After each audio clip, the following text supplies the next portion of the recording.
ಹರೇ ಕೃಷ್ಣ. ಓಂ ನಮೋ ಭಗವತೆ ವಾಸುದೇವಾಯ. ಓಂ ನಮೋ ಭಗವತೆ ವಾಸುದೇವಾಯ. ಓಂ ನಮೋ ಭಗವತೆ ವಾಸುದೇವಾಯ. ಶ್ರೀಮದ್ ಭಾಗವತ ಮಹಾಪುರಾಣ ಏಕಾದಶ ಸ್ಕಂದ 28ನೆಯ ಅಧ್ಯಾಯ ಪರಮಾರ್ಥ ನಿರೂಪಣೆ. ಭಗವಾನ್ ಶ್ರೀಕೃಷ್ಣ ಹೇಳ್ತಾನೆ, ಉದ್ಧವನೇ, ಬೇರೆಯವರ ಸ್ವಭಾವದ ಅಥವಾ ಅವರ ಕರ್ಮಗಳ ಬಗ್ಗೆ ಚರ್ಚೆ ಎಂದು ಮಾಡಬಾರದು. ಅವರನ್ನು ಹೊಗಳುವುದಾಗಲಿ ತೆಗಳುವುದಾಗಲಿ ಮಾಡಬಾರದು. ಸಮಸ್ತ ವಿಶ್ವದಲ್ಲಿ ಒಂದೇ ಆತ್ಮನು ಒಳಗೆ ಹೊರಗೆ ವ್ಯಾಪ್ತನಾಗಿದ್ದಾನೆ.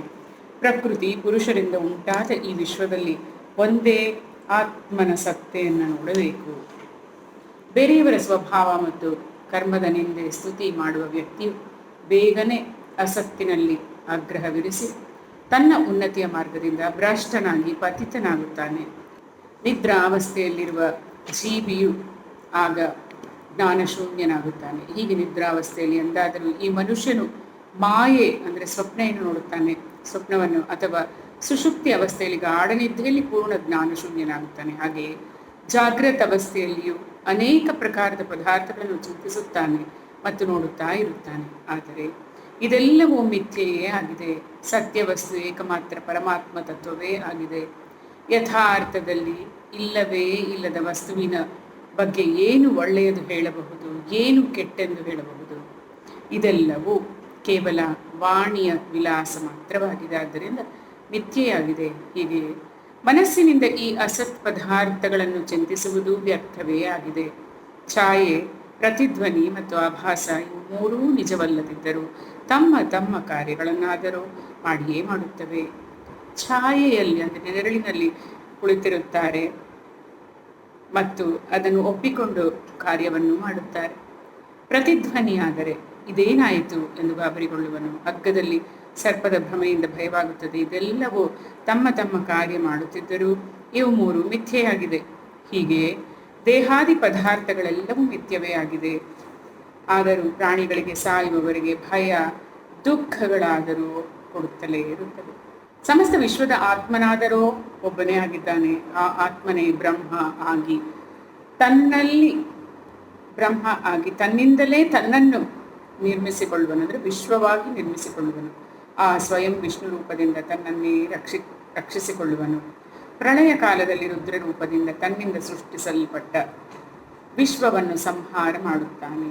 ಈ ಪ್ರಕಾರ ಆತ್ಮನಲ್ಲದೆ ಬೇರೆ ಯಾವ ವಸ್ತುವು ಕೂಡ ಇರುವುದು ಸಿದ್ಧವಾಗುವುದಿಲ್ಲ. ಆತ್ಮನಿಂದ ಭಿನ್ನವಾದ ಇನ್ನೊಂದು ಭಾವ ಕಂಡುಬರುವುದರ ಯಾವ ಕಾರಣವೂ ಇಲ್ಲ. ಆದರೆ ಇಲ್ಲದೆಯೇ ಯಾವುದು ಆತ್ಮನಲ್ಲಿ ಮೂರು ಪ್ರಕಾರದಿಂದ ಭಾಸಮಾನವಾಗುತ್ತದೋ ಅದನ್ನು ನೀನು ತ್ರಿಗುಣಾತ್ಮಿಕ ಮಾಯೆಯ ಕಾರ್ಯವೆಂದೇ ತಿಳಿ. ಉದ್ಧವನೇ, ಜ್ಞಾನ ವಿಜ್ಞಾನದಿಂದ ಕೂಡಿದ ಈ ಉಪದೇಶವನ್ನು ನಾನು ನಿನಗೆ ಹೇಳಿರುವೆನು.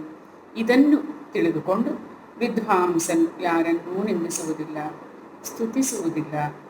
ಇಂತಹ ಮಹಾಪುರುಷರು ಸೂರ್ಯನಂತೆ ಎಲ್ಲೆಡೆ ಜ್ಞಾನದ ಪ್ರಕಾಶವನ್ನು ಹರಡುತ್ತಾ ವಿಚರಿಸುತ್ತಿರುತ್ತಾರೆ.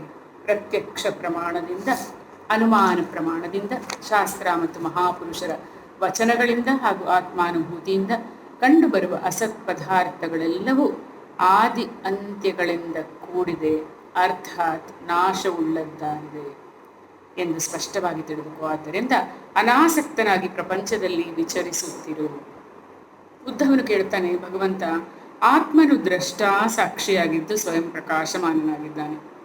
ಪ್ರಕಾಶವಾಗಿದ್ದಾನೆ. ಅವನು ಏನನ್ನೂ ಮಾಡುವುದಿಲ್ಲ.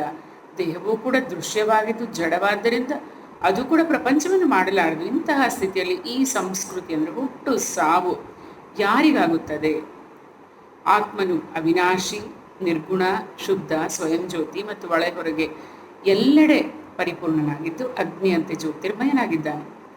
ಆದರೆ ಶರೀರವು ಕಾಷ್ಟದಂತೆ ಅಚೇತನವಾಗಿದೆ. ಇಂತಹ ಸ್ಥಿತಿಯಲ್ಲಿ ಜನ್ಮ ಮೃತ್ಯುವಿನಲ್ಲಿ ಅಲೆಯುವವನು ಯಾರು? ಭಗವಾನ್ ಶ್ರೀಕೃಷ್ಣ ಹೇಳ್ತಾನೆ, ಪ್ರಿಯ ಉದ್ಧವನೇ, ದೇಹ, ಇಂದ್ರಿಯ, ಪ್ರಾಣಗಳೊಂದಿಗೆ ಆತ್ಮನ ಸಂಬಂಧವಿರುವ ತನಕ ಅಜ್ಞಾನಿಗೆ ಈ ಪ್ರಪಂಚವು ಅಸತ್ಯವಾಗಿದ್ದರೂ ಸತ್ಯದಂತೆ ಕಾಣುತ್ತದೆ. ಸ್ವಪ್ನದಲ್ಲಿ ನಾನಾ ಪ್ರಕಾರದ ಅನರ್ಥಗಳು ಆಗದಿದ್ದರೂ ಕಂಡುಬರುತ್ತವೆ. ಆದ್ದರಿಂದ ಅವನು ದುಃಖಿಯೂ ಆಗುತ್ತಾನೆ. ಆದರೆ ಎಚ್ಚರಗೊಂಡಾಗ ಅವೆಲ್ಲ ಅನರ್ಥಗಳು ದೂರವಾಗುತ್ತವೆ. ಹಾಗೆಯೇ ಜಾಗೃತದಲ್ಲಿಯೂ ವಿಷಯಗಳು ಮಿಥ್ಯೆಯೇ ಆಗಿದ್ದರೂ ಆ ವಿಷಯಗಳ ನಿರಂತರ ಚಿಂತನೆ ಮಾಡುತ್ತಿರುವುದರಿಂದ ಪ್ರಪಂಚದಲ್ಲಿ ಅಲೆಯುವುದು ನಿಲ್ಲುವುದಿಲ್ಲ. ಮನುಷ್ಯನ ಸ್ವಪ್ನವನ್ನು ನೋಡುತ್ತಾ ಇರುವಾಗ ನಿದ್ದೆಯಿಂದ ಎಚ್ಚರವಾಗುವ ಮೊದಲು ದೊಡ್ಡ ದೊಡ್ಡ ವಿಪತ್ತುಗಳನ್ನು ಎದುರಿಸಬೇಕಾಗುತ್ತದೆ. ಆದರೆ ನಿದ್ದೆಯಿಂದ ಎಚ್ಚರಗೊಂಡಾಗ ಸ್ವಪ್ನದ ವಿಪತ್ತುಗಳಾಗಲಿ, ಅವುಗಳ ಕಾರಣದಿಂದ ಉಂಟಾಗುವ ಮೋಹವೇ ಮುಂತಾದ ವಿಕಾರಗಳಾಗಲಿ ಇರುವುದಿಲ್ಲ. ಉದ್ದವನೇ, ಇದೇ ರೀತಿ ನಾನು ನನ್ನದು ಎಂಬ ಭಾವನೆ ಇರುವವರೆಗೆ ಶೋಕ, ಹರ್ಷ, ಭಯ, ಕೋಪ, ಕ್ರೋಧ, ಮೋಹ, ಲೋಭ, ಸ್ಪೃಹೆ ಮುಂತಾದ ಭಾವಗಳು ಹಾಗೂ ಜನ್ಮ ಮೃತ್ಯುವಿನ ದುಃಖ ಜೀವನಿಗೆ ಭೋಗಿಸಬೇಕಾಗುತ್ತದೆ. ಇವೆಲ್ಲವೂ ದೇಹಾಭಿಮಾನದಿಂದಲೇ ಇವೆಯೇ ಹೊರತು ಆತ್ಮನಿಗೆ ಇದರೊಂದಿಗೆ ಯಾವ ಸಂಬಂಧವೂ ಇಲ್ಲ. ಎಲೈ ಉದ್ಧವನೇ, ದೇಹ, ಇಂದ್ರಿಯ, ಪ್ರಾಣ ಮತ್ತು ಮನಸ್ಸಿನಲ್ಲಿ ಸ್ಥಿತನಾದ ಆತ್ಮನೇ ಗುಣ ಹಾಗೂ ಕರ್ಮಗಳಿಂದ ಉಂಟಾದ ಲಿಂಗ ಶರೀರದಲ್ಲಿ ಅಹಂಭಾವ ಪಟ್ಟಾಗ ಅವನೇ ಜೀವನೆಂದು ಹೇಳಲ್ಪಡುತ್ತಾನೆ. ಆಗ ಅವನು ತನ್ನ ಸ್ವರೂಪದಿಂದ ವಿಮುಖನಾಗಿ ಜಡ ಪದಾರ್ಥಗಳಲ್ಲಿ ಅಹಂತೆ ಮಮತೆಗೈದು ಬದ್ಧನಾಗುತ್ತಾನೆ.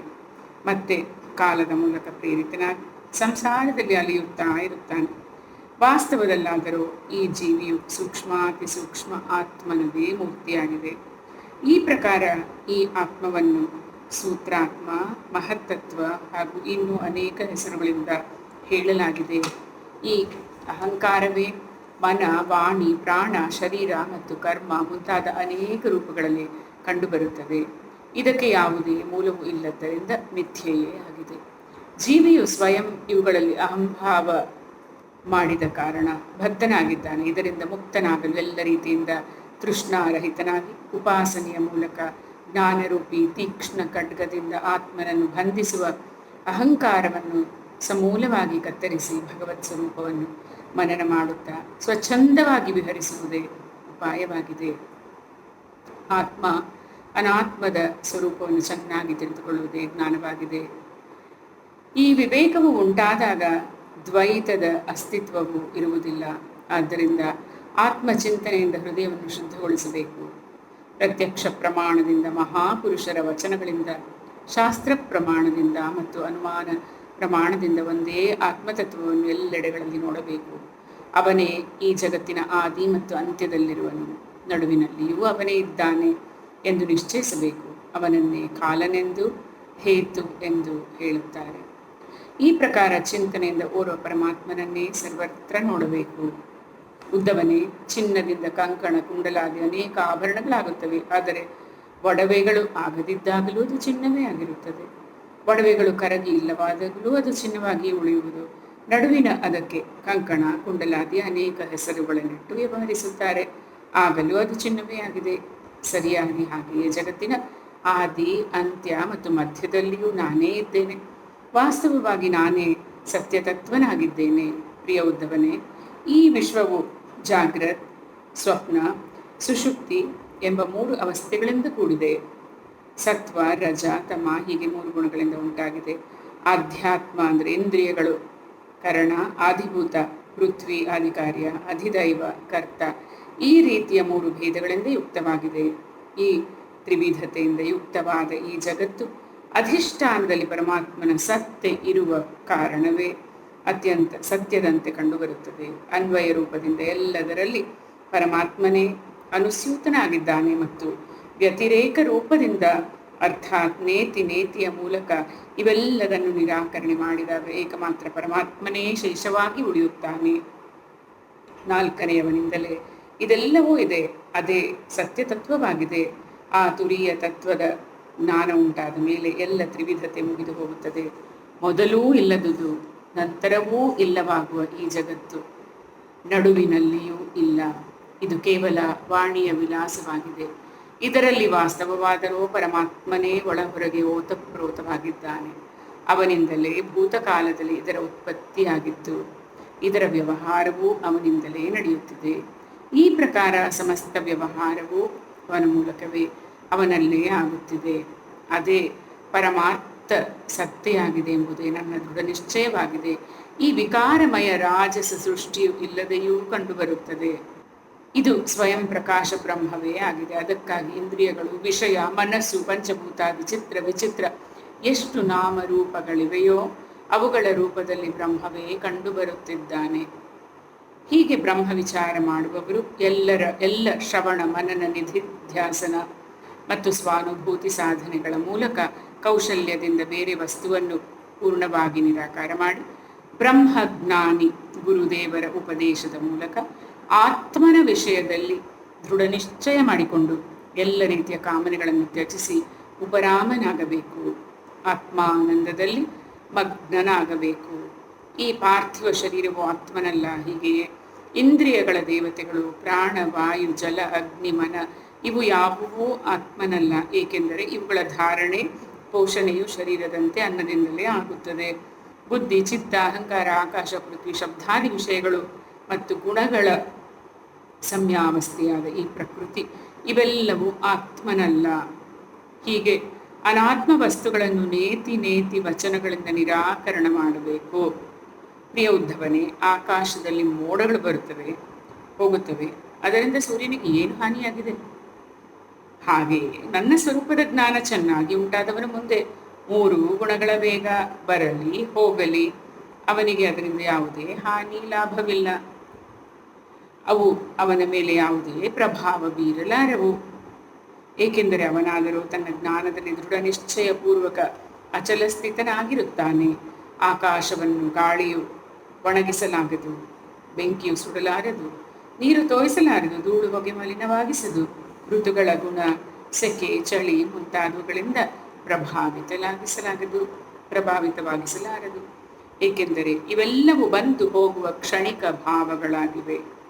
ಆಕಾಶವು ಇವೆಲ್ಲದರ ಅಧಿಷ್ಠಾನವಾಗಿದೆ. ಹಾಗೆಯೇ ಸತ್ವಗುಣ, ರಜೋಗುಣ, ತಮೋಗುಣಗಳ ವೃತ್ತಿಗಳೆಲ್ಲವೂ ಹಾಗೂ ಕರ್ಮಗಳೆಲ್ಲವೂ ಅವಿನಾಶಿ ಆತ್ಮನನ್ನು ಸ್ಪರ್ಶಿಸಲಾರವು.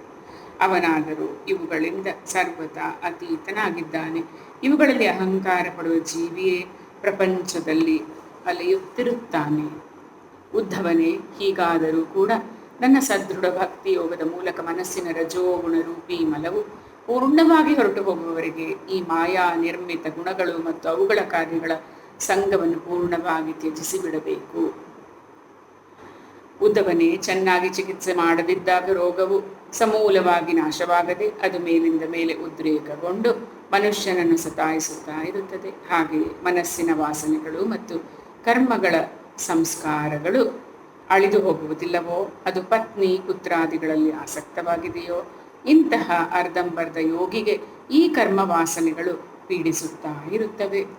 ದೇವತೆಗಳ ಮೂಲಕ ಪ್ರೇರಿತನಾಗಿ ಅಥವಾ ಯಾರೇ ಮನುಷ್ಯನು ಒಡ್ಡಿದ ವಿಘ್ನಗಳಿಂದ ಕದಾಚಿತ್ ಯೋಗಿಯು ಯೋಗಭ್ರಷ್ಟನಾಗಿ ಹೋದರೆ ಅವನು ಪೂರ್ವಾಭ್ಯಾಸದ ಕಾರಣ ಪುನಃ ಯೋಗಾಭ್ಯಾಸದಲ್ಲೇ ತೊಡಗುತ್ತಾನೆ. ಕರ್ಮಾದಿಗಳಲ್ಲಿ ಅವನ ಪ್ರವೃತ್ತಿ ಇರುವುದಿಲ್ಲ. ಉದ್ಧವನೇ, ಜೀವಿಯು ಸಂಸ್ಕಾರಾದಿಗಳಿಂದ ಪ್ರೇರಿತನಾಗಿ ಹುಟ್ಟಿನಿಂದ ಸಾಯುವವರೆಗೆ ಕರ್ಮದಲ್ಲೇ ತೊಡಗಿರುತ್ತಾನೆ. ಅವುಗಳಲ್ಲಿ ಇಷ್ಟ ಅನಿಷ್ಟ ಬುದ್ಧಿಯನ್ನಿರಿಸಿ ಹರ್ಷ ವಿಷಾದ ಮುಂತಾದ ವಿಕಾರಗಳನ್ನು ಪಡೆಯುತ್ತಾನೆ. ಆದರೆ ತತ್ವದ ಸಾಕ್ಷಾತ್ಕಾರ ಮಾಡಿಕೊಂಡವನು ಪ್ರಕೃತಿಯಲ್ಲಿ ಸ್ಥಿತನಾಗಿದ್ದರೂ ಪೂರ್ವ ಸಂಸ್ಕಾರಾನುಸಾರ ಅವನಿಂದ ಕರ್ಮಗಳು ಆಗುತ್ತಿದ್ದರೂ ಕೂಡ ಹರ್ಷ ಶೋಕಾದಿ ವಿಕಾರಗಳಿಂದ ಕೂಡಿರುವುದಿಲ್ಲ. ಏಕೆಂದರೆ ಆನಂದ ಸ್ವರೂಪಿ ಆತ್ಮನ ಸಾಕ್ಷಾತ್ಕಾರದಿಂದ ಅವನ ಸಂಸಾರ ಸಂಬಂಧಿ ಎಲ್ಲ ಆಸೆ ತೃಷ್ಣಗಳು ಮೊದಲೇ ನಾಶವಾಗಿ ಹೋಗಿದ್ದವು. ತನ್ನ ಸ್ವರೂಪದಲ್ಲಿ ಸ್ಥಿತನಾದವನಿಗೆ ತನ್ನ ಶರೀರ ನಿಂತಿದೆಯೋ, ಕುಳಿತಿದೆಯೋ, ನಡೆಯುತ್ತಿದೆಯೋ, ಮಲಗಿದ್ದೆಯೋ, ಮಲಮೂತ್ರ ವಿಸರ್ಜಿಸುತ್ತಿದೆಯೋ, ಊಟ ಮಾಡುತ್ತಿದೆಯೋ ಅಥವಾ ಯಾವುದಾದರೂ ಸ್ವಾಭಾವಿಕ ಕಾರ್ಯ ಮಾಡುತ್ತಿದೆಯೋ, ಕರ್ಮ ಮಾಡುತ್ತಿದೆಯೋ ಎಂಬುದರ ಅರಿವು ಕೂಡ ಇರುವುದಿಲ್ಲ. ಏಕೆಂದರೆ ಅವನ ವೃತ್ತಿಗಳಾದರೂ ಆತ್ಮಸ್ವರೂಪದಲ್ಲಿ ಸ್ಥಿತವಾಗಿ ಬ್ರಹ್ಮಾಕಾರವಾಗಿರುತ್ತದೆ. ಜ್ಞಾನಿ ಪುರುಷನ ದೃಷ್ಟಿಯಲ್ಲಿ ಅಸತ್ತಾದ ಇಂದ್ರಿಯಗಳ ವಿವಿಧ ಬಾಹ್ಯ ವಿಷಯಗಳು ಬಂದರೂ ಕೂಡ ಅವನು ಅದನ್ನು ತನ್ನ ಆತ್ಮನಿಂದ ಭಿನ್ನವಾಗಿ ತಿಳಿಯುವುದಿಲ್ಲ ಮತ್ತು ಆತ್ಮನಿಗಿಂತ ಬೇರೆ ಸತ್ತೆಯನ್ನು ಸ್ವೀಕರಿಸುವುದೇ ಇಲ್ಲ. ಏಕೆಂದರೆ ಯುಕ್ತಿಗಳಿಂದ, ಪ್ರಮಾಣಗಳಿಂದ, ಸ್ವಾನುಭೂತಿಯಿಂದ ಅವುಗಳ ಸ್ವತಂತ್ರ ಸತ್ತೆ ಸಿದ್ಧವಾಗುವುದಿಲ್ಲ. ನಿದ್ದೆಯಿಂದ ಎದ್ದ ಮೇಲೆ ಸ್ವಪ್ನದಲ್ಲಿ ಕಂಡ ಮತ್ತು ಎಚ್ಚರವಾದ ತಿರೋಹಿತವಾದ ಪದಾರ್ಥಗಳನ್ನು ಯಾರಿಗೂ ಸತ್ಯವೆಂದು ತಿಳಿಯುವುದಿಲ್ಲ. ಹಾಗೆಯೇ ಜ್ಞಾನಿ ಪುರುಷನೂ ಕೂಡ ತನ್ನಿಂದ ವಿಭಿನ್ನವಾಗಿ ಕಂಡುಬರುವ ಪದಾರ್ಥಗಳನ್ನು ಸತ್ಯವೆಂದು ತಿಳಿಯುವುದಿಲ್ಲ. ಪ್ರಿಯ ಉದ್ಧವನೇ, ಅನೇಕ ಪ್ರಕಾರದ ಗುಣ ಕರ್ಮಗಳಿಂದ ಕೂಡಿದ ಈ ದೇಹ, ಇಂದ್ರಿಯಗಳು, ಪದಾರ್ಥ ಮುಂತಾದವುಗಳಲ್ಲಿ ಮೊದಲು ಅಜ್ಞಾನದ ಕಾರಣ ಇವೆಲ್ಲವೂ ಆತ್ಮನಿಂದ ಬೇರೆಯಲ್ಲವೆಂದು ಕಂಡು ಬರುತ್ತಾ ಇತ್ತು. ಆದರೆ ಜ್ಞಾನದಿಂದ ಅವುಗಳ ನಶ್ವರತೆಯ ಅರಿವು ಕಂಡಾಗ ಹಾಗೂ ಆ ಭ್ರಮೆಯು ಸಂಪೂರ್ಣ ನಿವೃತ್ತಿ ಆಗಿ ಹೋದಾಗ ಅವನ ಜ್ಞಾನದಲ್ಲಿ ಏಕಮಾತ್ರ ಆತ್ಮತತ್ವವೇ ಇರುತ್ತದೆ. ಅವನು ಸ್ವತಃ ಆತ್ಮಸ್ವರೂಪವೇ ಆಗಿ ಹೋಗುತ್ತಾನೆ. ಈ ಸ್ಥಿತಿಯಲ್ಲಿ ಗ್ರಹಿಸುವುದು, ತ್ಯಜಿಸುವುದು ಏನು ಉಳಿಯುವುದಿಲ್ಲ. ಸೂರ್ಯನು ಉದಿಸಿದಾಗ ಮನುಷ್ಯರ ಅಂಧಕಾರವನ್ನು ದೂರ ಮಾಡುತ್ತಾನೆ. ಅವನು ಯಾವುದೇ ಹೊಸತನ್ನು ನಿರ್ಮಿಸುವುದಿಲ್ಲ. ಅದೇ ರೀತಿ ನನ್ನ ಪೂರ್ಣ ಜ್ಞಾನವಾದ ಮನುಷ್ಯನ ಬುದ್ಧಿಯ ಅಜ್ಞಾನ ದೂರವಾಗುತ್ತದೆ. ಈ ಆತ್ಮನು ಸ್ವಯಂ ಜ್ಯೋತಿ, ಅಜನ್ಮ, ಅಪ್ರಮೇಯ ಸ್ವರೂಪಿ, ಮಹಾನುಭೂತಿ ಸ್ವರೂಪವಾಗಿದೆ. ಎಲ್ಲ ಅನುಭೂತಿಗಳು ಅದರಲ್ಲೇ ಆಗುತ್ತವೆ. ಈ ಆತ್ಮನು ಏಕನಾಗಿದ್ದು ಅದ್ವಿತೀಯನಾಗಿದ್ದಾನೆ. ವಾಣಿಯ ವಿರಾಮವಾದ ಮೇಲೆ ಏಕಮಾತ್ರ ಅವನೇ ಉಳಿಯುತ್ತಾನೆ. ಅವನ ಇಚ್ಛೆಯಿಂದಲೇ ವಾಣಿ ಮತ್ತು ಪ್ರಾಣಗಳು ತಮ್ಮ ತಮ್ಮ ಕಾರ್ಯ ಮಾಡುತ್ತವೆ. ಉದ್ದವನೇ, ಅದ್ವಿತೀಯ ಅಖಂಡ ಆತ್ಮತತ್ವದಲ್ಲಿ ಭೇದ ಭ್ರಮೆಯ ಕಲ್ಪನೆಯೇ ಅಜ್ಞಾನವಾಗಿದೆ. ಜೀವಿಯು ಪ್ರಕೃತಿಯೊಂದಿಗೆ ಅಹಂಭಾವವಿರಿಸಿಯೇ ಭೇದವನ್ನು ಕಲ್ಪಿಸುತ್ತಾನೆ. ಈ ಭ್ರಮೆಯ ಮತ್ತು ಅಜ್ಞಾನದ ಸ್ವತಂತ್ರ ಸತ್ತೆಯೇ ಇಲ್ಲ. ಆದರೆ ಇವು ಕಂಡುಬಂದರೆ ಆತ್ಮನ ಅಧಿಷ್ಠಾನದಿಂದಲೇ ಕಾಣುತ್ತವೆ. ಆದ್ದರಿಂದ ಎಲ್ಲವೂ ಆತ್ಮನೇ ಆಗಿದ್ದಾನೆ. ಅನೇಕರು ತಮ್ಮನ್ನು ಪಂಡಿತರೆಂದು ತಿಳಿಯುತ್ತಾರೆ, ಆದರೆ ವಾಸ್ತವವಾಗಿ ಪಂಡಿತರಲ್ಲ. ಇಂತಹ ಜನರು ನಾಮರೂಪ ಮತ್ತು ಇಂದ್ರಿಯಗಳಿಂದ ಗ್ರಹಿಸಲಾಗುವ ಈ ಭೂತಾತ್ಮಕ ದ್ವೈತ ಜಗತ್ತು ಸತ್ಯವಾಗಿದೆ ಎಂದು ಸ್ವೀಕರಿಸುತ್ತಾರೆ. ಆದರೆ ಹೀಗೆ ಹೇಳುವುದು ಅವರ ಶಬ್ದಾಡಂಬರ ಮಾತ್ರವಾಗಿದೆ. ಉದ್ದವನೇ, ಯೋಗ ಸಾಧನೆಯು ಪೂರ್ಣವಾಗುವ ಮೊದಲೇ ಯಾರಾದರೂ ಸಾಧಕನ ಶರೀರವು ರೋಗಾದಿ ಉಪದ್ರವಗಳಿಂದ ಪೀಡಿತವಾದರೆ ಅವನು ಈ ಉಪಾಯಗಳನ್ನು ಆಶ್ರಯಿಸಬೇಕು. ಸೆಕೆ, ಚಳಿ ಮುಂತಾದವನ್ನು, ಚಂದ್ರ ಸೂರ್ಯರನ್ನು ಧಾರಣೆಯ ಮೂಲಕ, ವಾತಾದಿ ರೋಗಗಳನ್ನು ಪ್ರಾಣಾಯಾಮ ಆದಿಯೋಗ ಧಾರಣಾಯುಕ್ತ ಆಸನಗಳ ಮೂಲಕ, ಗ್ರಹ ಸರ್ಪಾಧಿಕೃತ ವಿಘ್ನಗಳನ್ನು ತಪಸ್ಸು, ತಂತ್ರ ಮತ್ತು ಔಷಧಿಗಳ ಮೂಲಕ ನಾಶ ಮಾಡಿಬಿಡಬೇಕು. ಕಾಮಕ್ರೋಧಾದಿ ವಿಘ್ನಗಳನ್ನು ನನ್ನ ಚಿಂತನೆ, ನಾಮ ಸಂಕೀರ್ತನೆ ಮೊದಲಾದವುಗಳಿಂದ ನಾಶ ಮಾಡಬೇಕು. ಪತನದತ್ತ ಕೊಂಡು ಹೋಗುವ ದಂಭ, ಮದ ಮುಂತಾದ ವಿಘ್ನಗಳನ್ನು ನಿಧಾನವಾಗಿ ಮಹಾಪುರುಷರ ಸೇವೆಯಿಂದ ದೂರಗೊಳಿಸಬೇಕು. ಕೆಲವು ಮನಸ್ವಿ ಯೋಗಿಗಳು ವಿವಿಧ ಉಪಾಯಗಳಿಂದ ಈ ಶರೀರವನ್ನು ಸದೃಢ ಮತ್ತು ತರುಣವಾಗಿಯೇ ಸ್ಥಿರಗೊಳಿಸಿ ಮತ್ತೆ ಅಣಿಮಾದಿ ಸಿದ್ಧಿಗಳಿಗಾಗಿ ಯೋಗ ಸಾಧನೆ ಮಾಡುತ್ತಾರೆ. ಆದರೆ ಬುದ್ಧಿವಂತರಾದವರು ಇಂತಹ ವಿಚಾರವನ್ನು ಸಮರ್ಥಿಸುವುದಿಲ್ಲ. ಏಕೆಂದರೆ ಇದಾದರೂ ಒಂದು ವ್ಯರ್ಥ ಪ್ರಯಾಸವೇ ಆಗಿದೆ. ವೃಕ್ಷಗಳಲ್ಲಿ ಬಿಟ್ಟ ಫಲದಂತೆಯೇ ಈ ಶರೀರದ ನಾಶವು ಅವಶ್ಯಂಭಾವಿಯಾಗಿದೆ. ಒಂದೊಮ್ಮೆ ಬಹಳ ದಿನಗಳವರೆಗೆ ನಿರಂತರ ಆದರಪೂರ್ವಕವಾಗಿ ಯೋಗ ಸಾಧನೆ ಮಾಡುತ್ತಿರುವಾಗ ಶರೀರವು ಸದೃಢವೂ ಆಗಬಹುದು. ಆಗಲೂ ಬುದ್ಧಿವಂತರಾದವರು ತಮ್ಮ ಸಾಧನೆಯನ್ನು ಬಿಟ್ಟು ಅದರಲ್ಲೇ ಸಂತೋಷ ಪಡಬಾರದು.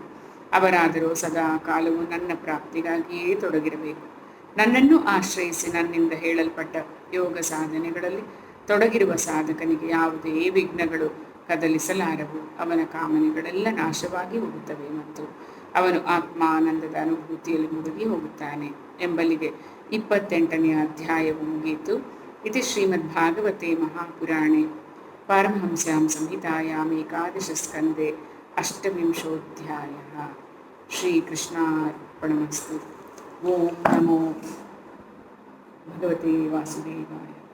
ಓಂ ನಮೋ ಭಗವತೆ ವಾಸುದೇವಾಯ. ಓಂ ನಮೋ ಭಗವತೆ ವಾಸುದೇವಾಯ. ಓಂ ನಮೋ ನಾರಾಯಣಾಯ.